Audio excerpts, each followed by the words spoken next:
And we're back. So we're going to start a little early, but of course, we always start our new sessions with a little commercial. So here you go.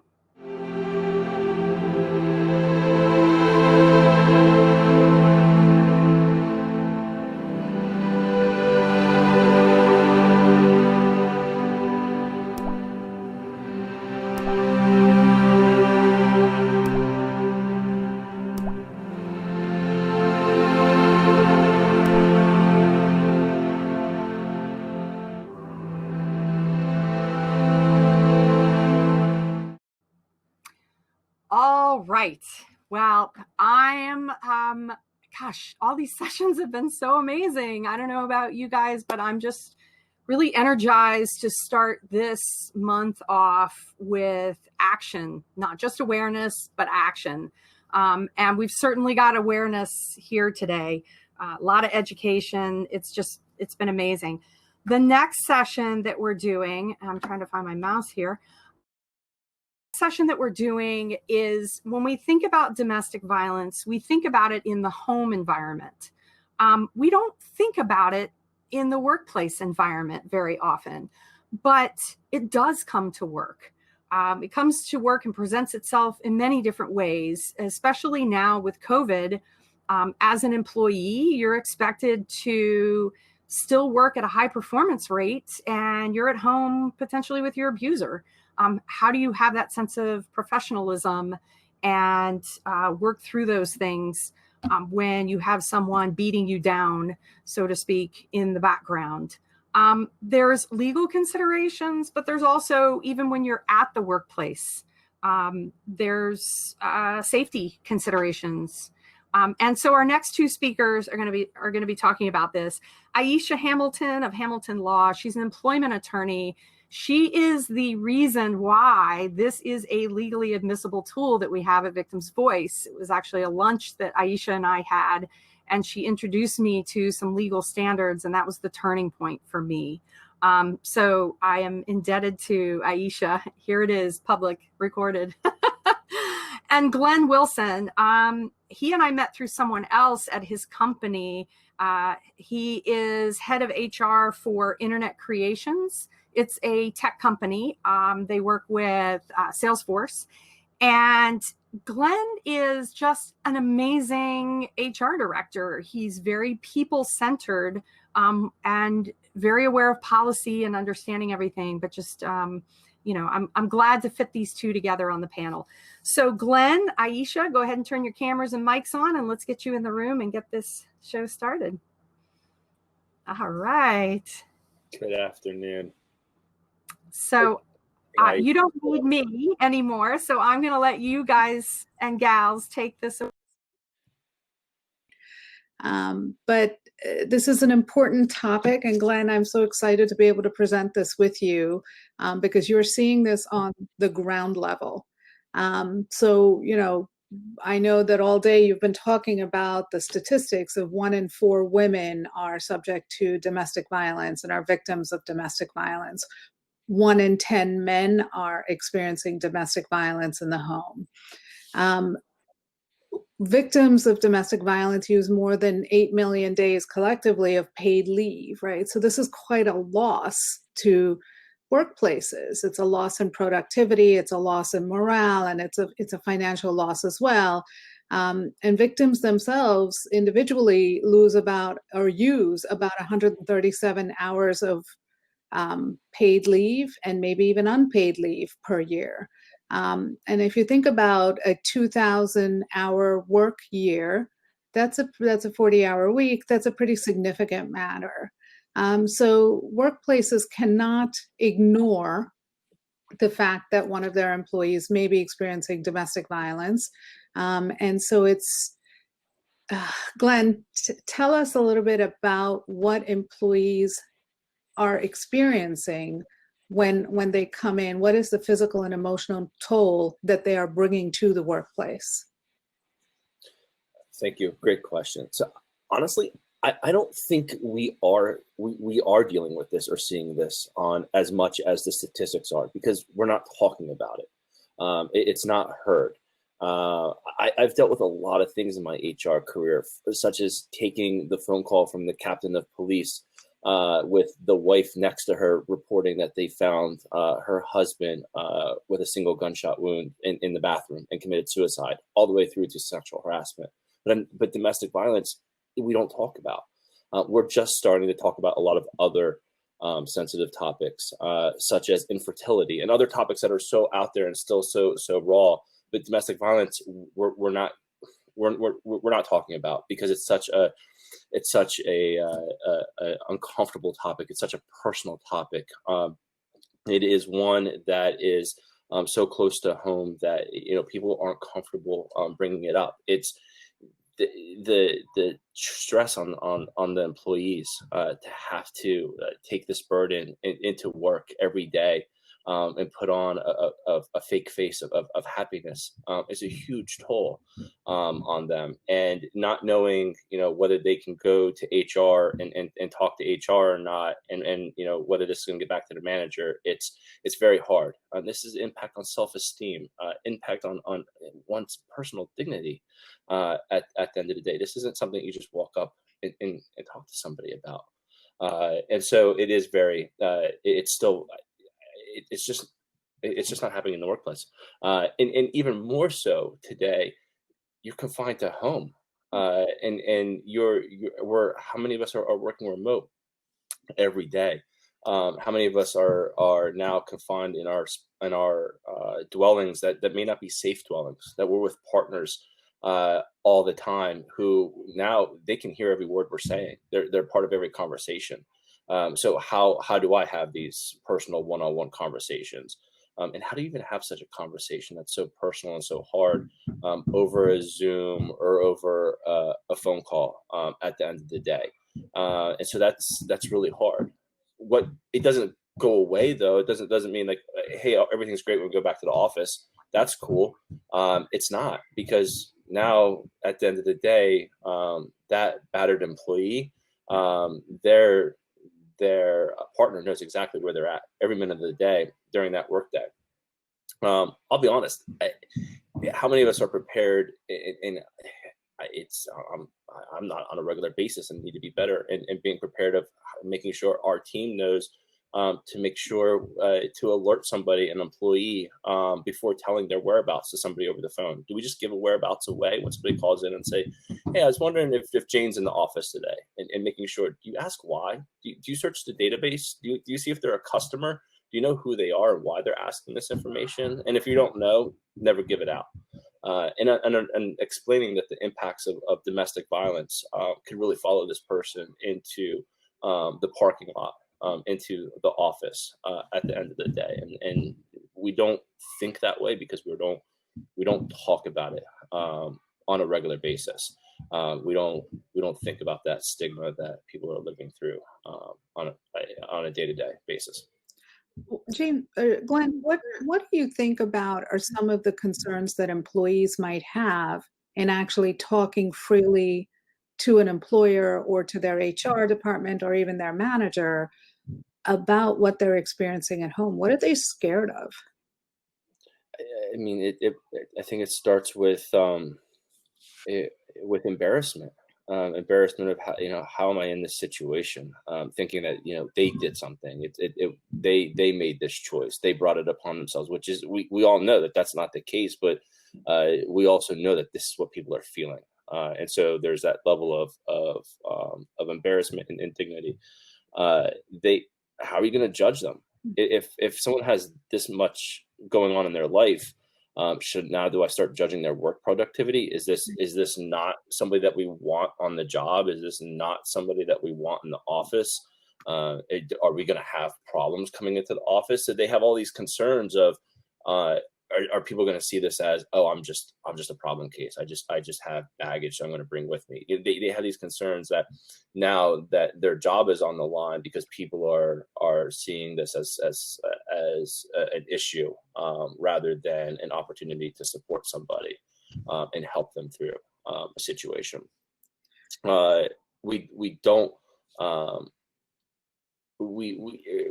We just think that the people's opinions of us are ultimately going to change when they shouldn't. And I think the employees need to know that at the end of the day, nobody needs to know what is really going on. That these conversations can happen in HR. They should happen in HR, and they shouldn't go anywhere past HR. Circumstances and situations can be set up with the manager to help support the employee. The manager never needs to know why. At the end of the day, the manager never needs to know about the domestic violence situation, never needs to know all the details about it. And honestly, 9 times out of 10, from my experience, managers don't want to know about it. Right. They don't want to know those details because they don't want to create that level of uncomfort between them and the employee either. 9 times out of 10, they want to do what they can to support an employee in need. Right. Hopefully that's yeah. And so then from the employees or the employer's perspective, right? So I get the calls. How do we handle this? What, this situation came up.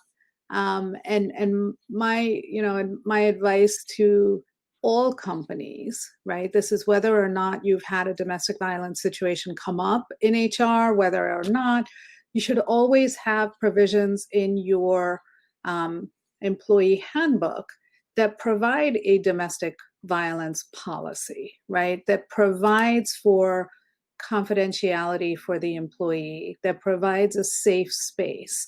I think what's most important in sort of creating these policies is you're also setting company culture, right? You're setting a culture that your managers have to follow, that your HR has to follow, of understanding and respect and protection and safety, right? So what does that mean, right? So you're recognizing that these situations are occurring off duty, but you're also recognizing that whatever is happening in the employee's home might follow them to work.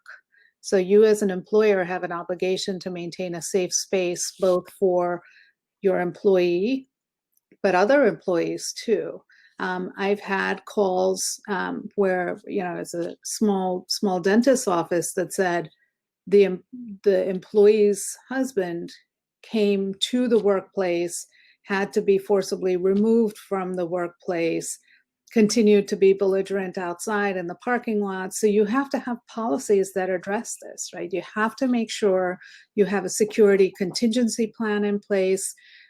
You also have to make sure that your employee feels safe to come to you to express that this might be a fear, that maybe someone has made a threat that they're going to follow her to work or come and create an issue at the workplace, so that you as the employer are able to have a safety contingency. And the problem is, if you don't create an environment of safe space for the employee, they're less likely to want to talk to you about it. They're simply going to be too concerned about all of the issues that Glen talked about in terms of, will this affect my job? Will everybody judge me? So that's really, really important. Also, part of creating this safe space is recognizing that stressed and distracted employees are not productive. So this is, just from a clear business perspective, creating a safe and healthy work environment is just good business. You're less likely to lose money on this. And being really, really careful about not violating HIPAA. So now you have an employee that's coming to you that may be giving you some sensitive details. I want you, whether it's covered by HIPAA or not, I want you to treat it as though it is HIPAA protected information. And you're going to be really careful about implementing safety policies and procedures in your workplace, but your employees, your managers, your HR are not going to gossip about this, right? There has to be sort of a closed vault on the information. The other thing that employers can and should do is you should be doing annual training on your workplace policies, but include in that training an understanding and a respect for the victims of domestic violence. Talk about how this is a safe work environment. talk about the types, and Glen's going to talk more about the specifics on this, but of the types of employee assistance programs that are available to you, that the company is providing. They're bundled with your health insurance or some other benefits programs. A lot of employees aren't even aware that that's available to them, or it might even address this issue. I think, and as a real plug for the VictimsVoice app, I know that Sherry is working with lots of employers who actually will make this available in their workplaces. That in itself is empowering to your employee. It's in a way that you're sort of reaching out to them to say, listen, we get where you're coming from. We don't need to know the details, but we have resources available to you. Building understanding as a part of your company culture is, I think, one of the most critical things that you can do. And you really need to pay some attention to it. It needs to be a directed effort. It needs to be intentional. Throwing language into, and I do this all day. I draft employee handbooks. I throw language into it. But if you're not actually walking the walk, then it's not enough to talk the talk. So Glen, talk about some of the resources that are available that company plans typically offer. Well, these are things across the board that people just aren't aware of, and it's not just company plans, but even state mandates and protections that are available from the state level, federal, and then benefits alone. So when you talk about wanting to build the trust with employees and walk the walk, it's making sure that you're educating them on their rights at the same time, and touching on these things without making them feel like you're being disingenuous, but showing that you understand it and that you respect it. So, for instance, New Jersey has some great protections. New Jersey Safe Act. So the New Jersey Safe Act, and I think that was updated, I want to say last March. Towards the end of the year, where the SAFE Act applies to all New Jersey employees with 30 employees or more, which is pretty significant when you think about it. We had 30 employees or more are now have to follow the New Jersey SAFE Act, which says that anybody, any victim of domestic violence is now protected up to 20 days of leave. So those are 20 job protected days. Now, in addition to that, those are unpaid days, and this is where things kind of get a little crazy in New Jersey recently. A lot of good intentions, but can get very complicated. Now, you can be paid for your leave under the New Jersey Family Leave Insurance, and so but New Jersey Family Leave Insurance doesn't guarantee job protected leave in all cases. But New Jersey Safe will give you that job protected leave, and then the employee can be paid under the family insurance. And this is for yourself as well as for the care of somebody else that you may be taking care of, that is a family member, spouse, that sister that was impacted by domestic violence. And that's really important. Even at the federal level, it's important that individuals can take FMLA. And FMLA has a provision in there as federal protected leave, which is unpaid leave, but it's still protected leave for those who are dealing with domestic violence themselves, or that or helping care for somebody recovering from domestic violence, involved in domestic violence, that's a relative. And again, these are really important, that when you tell people they have rights, that they have job protected rights, again, that it's showing that you care, you're being genuine. It starts to build that level of trust. EAPs, I think, are great programs. Most employers have EAPs. Almost everybody hasn't. Most employers should have EAPs today. Employee assistance programs. They come in a lot of different fashions. I think ours, we were able, when we got our life and short-term, long-term disability package, we had ours bundled. Our employee assistance program was bundled right into it. So it was an add-on bonus to get us attracted, and it's through Lincoln Financial Group, and it's fantastic. Employees have access to up to 4 free counseling sessions, and for a variety of different reasons that they can contact, and it's for them or one of their family members that is within that immediate coverage. Now, Let me ask and you a for question. something like Let me ask you a question on the EAPs, because I think this is an incredible resource that employees don't take enough advantage of. The provider that they're speaking to as part of the EAP program, is that generally also a provider that is then covered under their health insurance policy provided by the company? Not always. I won't guarantee that because the EAP is not always connected to the health insurance.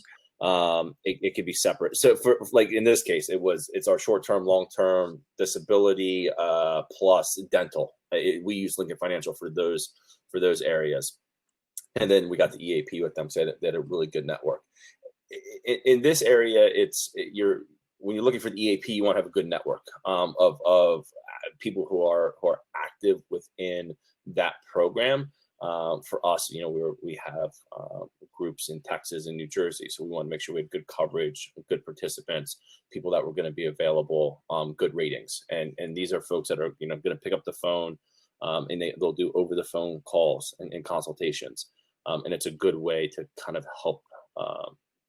Where I've used it before in my past experience, recent and distant, is it helps the employee move through a really traumatic moment into long-term care.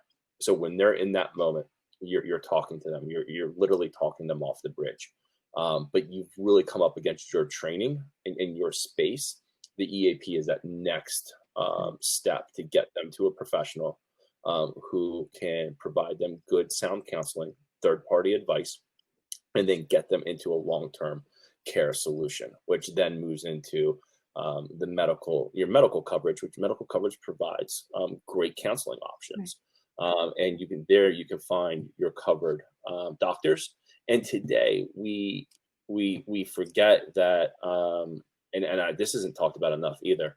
And we've been talking about it more, is that now in COVID, where things have been locked down, you can still get support through your counseling via telemedicine, and there is coverage for it, and there's doctors that are participating in it, and it's being more it's more prominent now. Like major carriers like Cigna are now being more out and about with it. When you go to their online portals, they're showing their counseling doctors or psychologists and psychiatrists who are available for those telemedicine appointments as well. Right. People often think of it just from medical, but it is there to give folks more access to that. So actually, on the point of EAPs, I think they're such a great resource.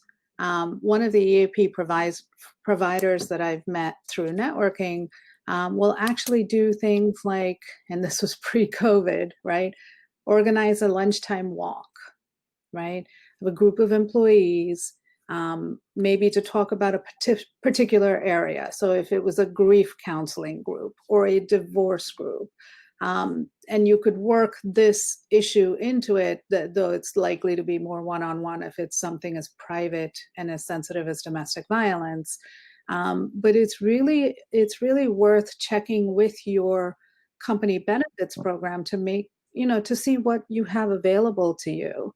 On the point of, and you made an excellent point, Glenn, is that HR needs to be careful about how far down this pathway HR goes before they're outside of the scope of what their expertise is.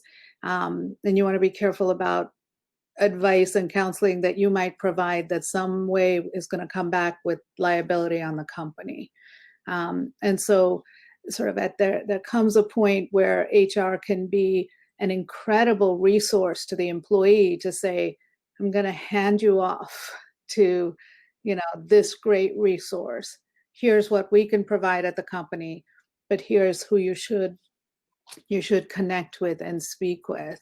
Because you do also have to be really, really careful about exposing the company to liability, right? And making sure you're not straying outside of your field. The other excellent point I think you made is there's a difference between job protected leave and paid leave. So in some instances where you have job protected leave, which means they cannot fire you during this time, you're applying for leave under the federal FMLA or the New Jersey Family Leave Act or the SAFE Act or the Americans with Disabilities Act, right? Or even the law against discrimination. So those are just protecting your job. They are not obligating the employer to pay for your leave.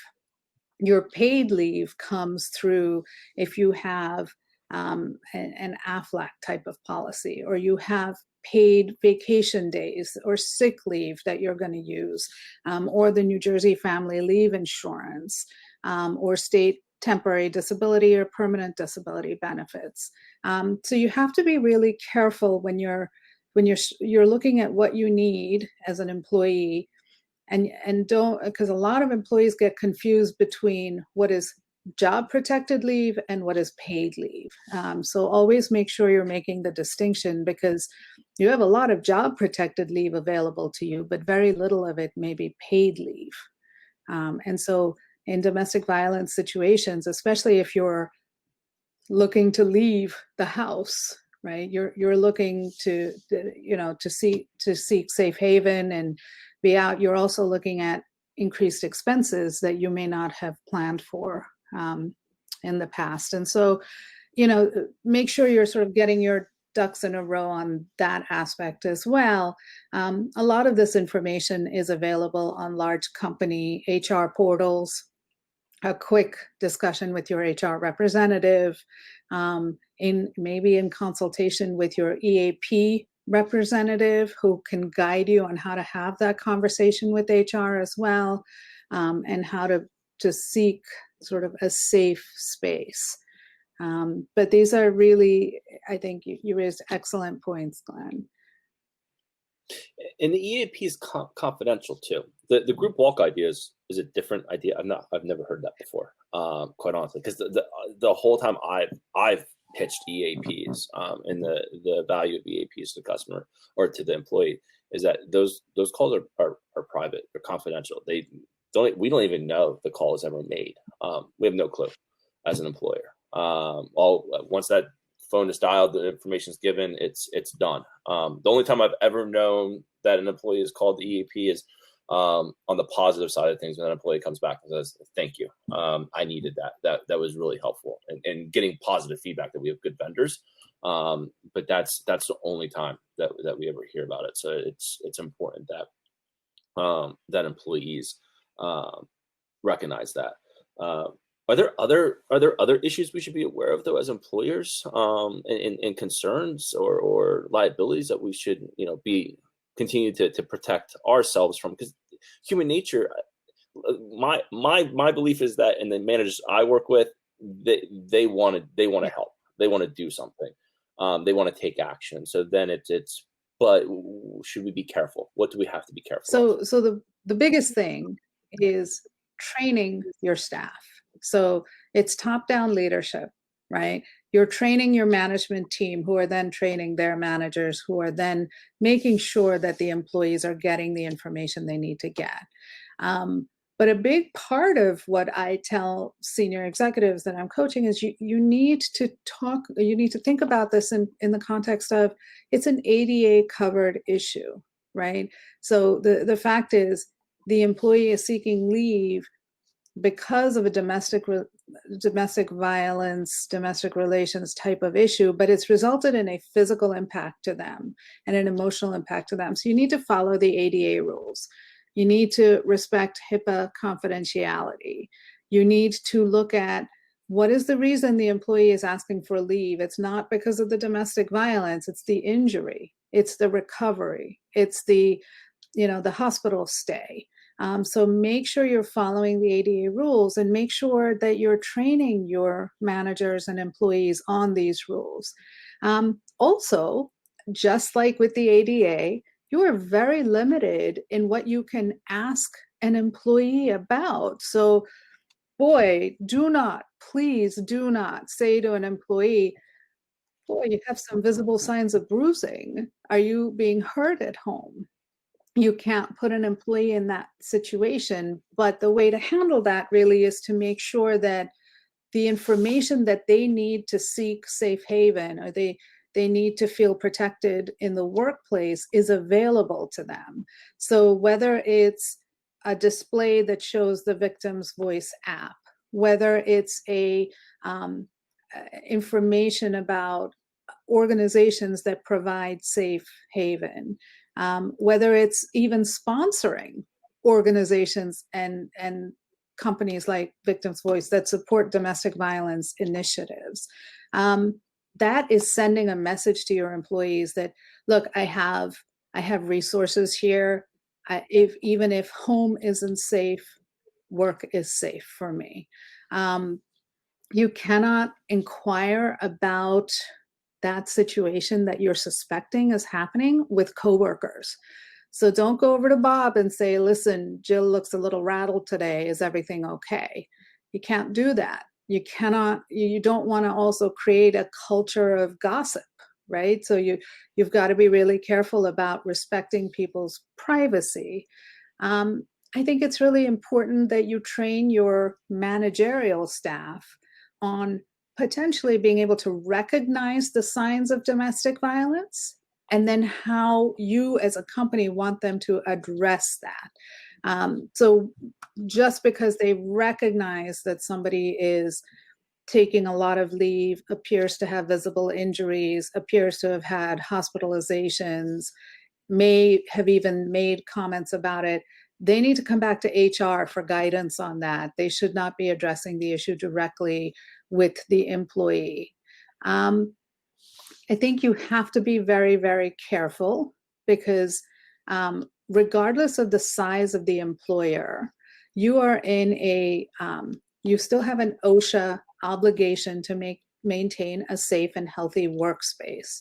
And that obligation is going to be triggered by somebody who's coming on the premises to hurt their spouse. And so you need to have maybe contingency plans in place.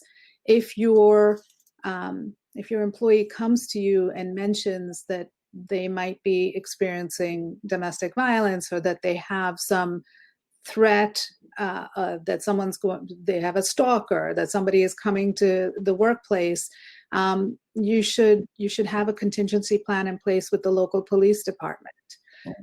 There's lots of options and solutions that you need to, as an employer, be cognizant of. You can't just say, all right, well, that's not my problem, it's not happening here, because the potential is it might happen there. And so, I can't say this enough, but having watched Sherry develop the VictimsVoice app, there's, once you and the employee are having a discussion about what's going on, encourage them to use the app, right? Because at some point, this is going to get to court. And the structure of the app in itself makes all of the evidence input into the app actually admissible in court. So I think that's really, really careful. It's really important. So I don't know if our chat here we go. We have a question in the general chat. How is HR working with the complexity of work from home? And I guess employees working from home now have no relief from the domestic violence that might be happening there, right? So Glen, is there something you recommend for companies to be thinking about in the context of, this employee is stuck at home in the frying pan of the situation? How can HR help there? Yeah, it's a tough one right now, because it's how do you get them out into a safe space? What do you know is a safe space? And whatever recommendations you make could really have an impact on somebody. I think it's certainly loosened up a little bit now, although we look at the winter coming and we see numbers coming up. So again, what's safe anymore? Every move's a dangerous move, and so it's thinking, what support systems do they have around them? What relatives do they have around them? What friends do they have around them? And again, all of those conversations are. I'm thinking of a recent domestic situation. It wasn't domestic violence to this degree, and I don't want to make it that. But there was one where it's just trying to find a spot to go to, where there was a home argument that was leading to something and having an impact on someone's life, and it was finding that safe space where they go. 'Cause it's hard right now. There wasn't a lot of options locally, and then those were what's a safe place to go to? Where can I go? Who has an open door? It's a very tough place to navigate, because then it leads you to saying you're impacting someone's financials to say, well, can you go to a hotel? How do we get you there? Is it on? If I start making that recommendation, is the company liable to start paying for that home or that hotel since I'm making that recommendation? It's a very tough road navigating right now. It's not easy, having recently gone through it during the first wave of COVID. And I think you have to be, I mean, Glenn, you're right on the money. You have to be so careful about the actions that HR takes that then bind the company to a pathway. So you've got to be careful of the employee then turning around and saying, well, instead of telling me to go to Homefront or where, some of the safe spaces, I just went to a hotel and then he came and beat me up there. You have to be cautious. Sherry asks a great question. She says, from a legal perspective, how do you have private conversations? So Glenn, this is what you do all day, every day. And you have to be, cognizant of there's no conversations in the hallways. I will counsel clients on, you got to be really careful, especially in the Zoom environment. If you're Zooming with, an employee about an HR issue, even if it's not a domestic violence issue, you need to be really cautious about who can hear what. Sometimes I walk by an office and boy, you can hear the Zoom and you can see the person. And so, HR employees, managers, attorneys, we all have to be extremely careful about making sure that the conversation isn't happening out in the open and in earshot. Kids can be around, anybody could be around. It may not just be the abuser, it could be anybody that's around that you just don't know who's going to repeat it. Heck, sometimes I just don't even want to talk about a business problem because you just don't know. The first thing I ask anymore is, who can I talk freely? Are you on speakerphone? I think these are just things we check in anymore, because when we don't know, we honestly, we don't know in today's day and age. I think it's always safe to check. Actually, and probably before any conversation, those are fair. And you're going to laugh, Glenn, because you're on the other side of this equation now. When I have an employee who feels that there's something happening at work, and so they're reaching out to me for representation, my first question is, are you at work? And let me tell you, the number of employees that are calling me from their desk and their work phone to retain counsel against the company. Like, don't do that. Find a private spot, go out to your car. I will take calls on weekends and nights because that's when employees can speak safely, right? And the same thing that employees have to be cognizant of is, especially if you're in a domestic violence situation, is who is around you, right? Is the harasser nearby? And you raised an incredible point. Kids don't realize, they don't know, but they might repeat something, and that's terrifying. But Glenn, what's the one thing? What's your one takeaway from this conversation that employers should be really mindful of when dealing with the potential of victims of domestic violence in the workplace? I think we just don't talk about it enough. we don't weave it into our conversations with the benefits and the state regulations, the federal regulations. We don't weave it in hardly enough. And it's we're just getting to the point of talking about other sensitive topics in the workplace. And then this is one that's equally as sensitive. You think of the things that we're talking about, we struggle with, from, racial disparity, again, I'll go back to infertility, because there's been several years of those conversations that it's been hard in our business to even come to, and to talk about and find out how to navigate those. And then you have domestic violence where, that's shock to people, because people are the hurt, the pain. People don't know how to comprehend it. And when people can't comprehend something, they shut down. So it's really talking about the benefits and the support, and the options that people have. So if you talk about those things, I think you start to build some level of trust, and genuine desire to help somebody, that then will lead people to you. Because to your point, you can't assume these things. You can't ask somebody. You can't do it. So you have to create a welcoming opportunity for someone to come to you by talking about what people could do. And if you look educated about that matter and that you care about it, you're more likely to attract somebody to come talk to you about it. No, that's right on the money. As an employee's attorney, which is what I spend most of my time doing, I will tell you that as an employee, if you are a victim of domestic violence, be careful about what you say at work in general, but make sure you reach out to HR. Make sure you check with your EAP programs. Make sure you're checking with health insurance to see what kind of care you can get. You have a job. You have resources. Sometimes I think when you're in the midst of a domestic violence situation, you feel helpless and alone. And that's very much a part of the isolation. And so it's very, very important that you make sure what your resources are. And people like Glen are there to help, right? Your HR team is there to make sure that they can get you to the right place. So really rely on them.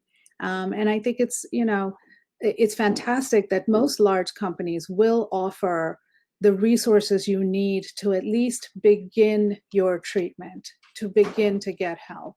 And that's my biggest takeaway for employees who are watching this is please make sure you use your team at work, your HR team, to help you through this, because you're not alone. So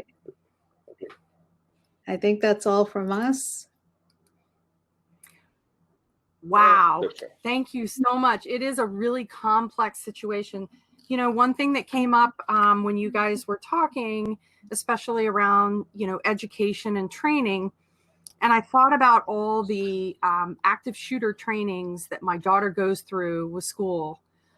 But workplaces go through this too, this active shooter training, but you're probably more likely to have an active domestic violence incident at work than you are an active shooter. So why aren't we talking about it? Why aren't we training about it?